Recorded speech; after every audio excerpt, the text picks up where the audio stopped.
Hi, this is Jason Marquette for Dance Teacher Web, and today I'm going to do a short introduction on basic sliding.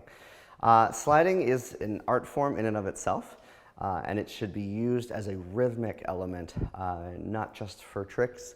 It's always about getting you to the next place. It's a transition. There's a really great documentary by Jimmy Slide. I always suggest people check out what he says about sliding. It's a beautiful, beautiful piece. So we're going to talk about the basic physics of it, body placement, safety precautions, obviously, as well as a couple of different types of slides, forward and backward. So starting with just understanding the physics of it. Obviously, if there's too much friction, we can't slide. So you need a slick floor, but not one that it's like ice, right? We don't want ice. We just want something that has a little bit of slip to it. This floor is great. Most days I can slide for days in here. And this is a good way to test it. All you have to do is stand on one leg, and if you can lean back just a little bit and let that foot go, almost like you're going to go into a split easily, then that's probably a decent sliding floor. So that's the first thing. The next thing you want to do is you want to get the kids comfortable with the idea of sliding. You want to get them feeling safe doing it. So the simplest way to do that is almost to have them run into a little bit and on both feet. I mean, we've all done this in our socks on our wood floors at home, right? Where we kind of take a little run and we just let it slide just a little bit. Now, things to think about. If we're directly on top of the leg, we can't slide.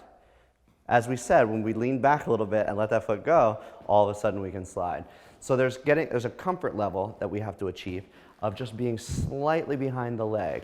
And again, another way to learn that is to just sort of like, almost like you're ice skating around a little bit, and figure out where you have to be then to get the feet back underneath you and not be sliding. So, first thing was, again, just ice skating.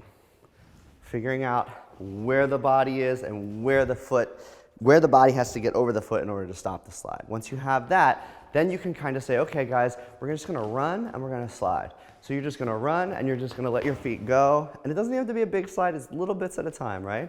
So you got a nice little slide there. Getting them to slide on one foot, now that's a different story, right? Because that's a totally different level of comfort. And again, it's all about knowing where your body is. So you have to be willing to be behind it and over it and play in the middle of the slide, okay? But we always also want it to be rhythmic. So learning to slide is one thing, using the slide in choreography is a different thing. So we've learned to slide now. We're sitting slightly behind it. A great way to practice is just to slide, step back, slide, step back, slide, step back, slide to your corners. So it's small. Notice my body placement is a little behind the leg. It's not sliding crazy fast. It's just pushing through, but we're getting comfortable with it, okay? And then you can start to go a little bit further with it, and you can allow them to right? And just slide it out. But again, it's a comfort level, so please don't push your kids too fast to do anything. You can always damage the knees if they don't do it right. The next thing is a toe slide. The toe slide is probably the most common one. It's the one that people have been doing, I think, the longest. And literally what you're doing is you're getting up over the toes, leading with the knees and the pelvis, and then landing on it. So basically you'd be going step together and sliding through.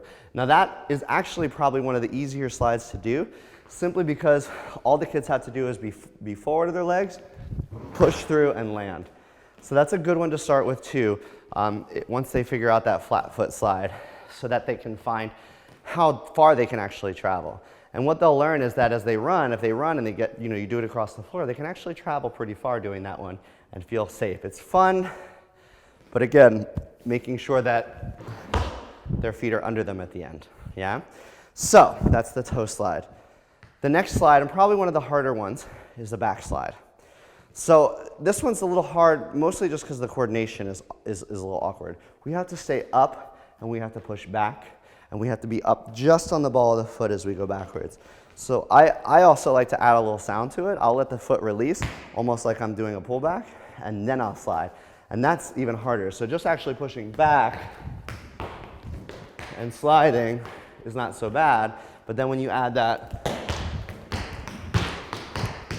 little hit in there, that gets a little bit more in there. And that, again, I like to have rhythms in everything I do. I like my slides to have a rhythm.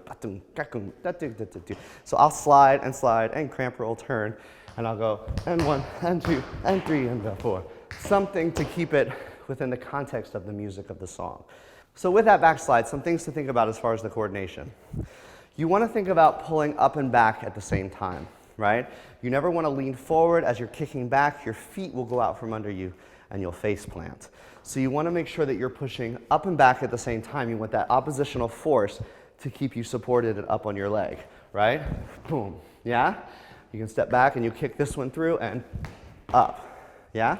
So you want to make sure you're thinking about that. The other thing is what your arms do.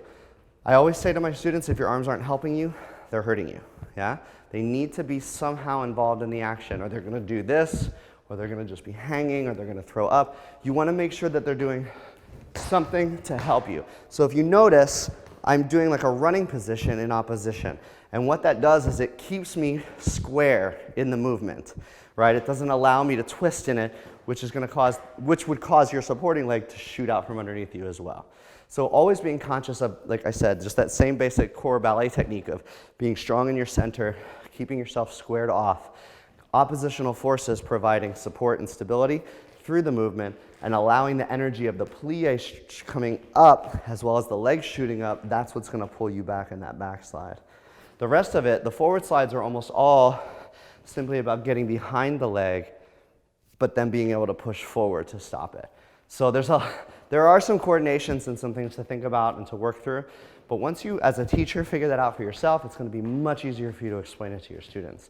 So I suggest you experiment with it a little bit on your own before you bring it into the classroom, just so that you're really, really confident and sure that you're going to make sure you're going to present it in a safe and fun way for your students. So good luck with that, and thank you very much.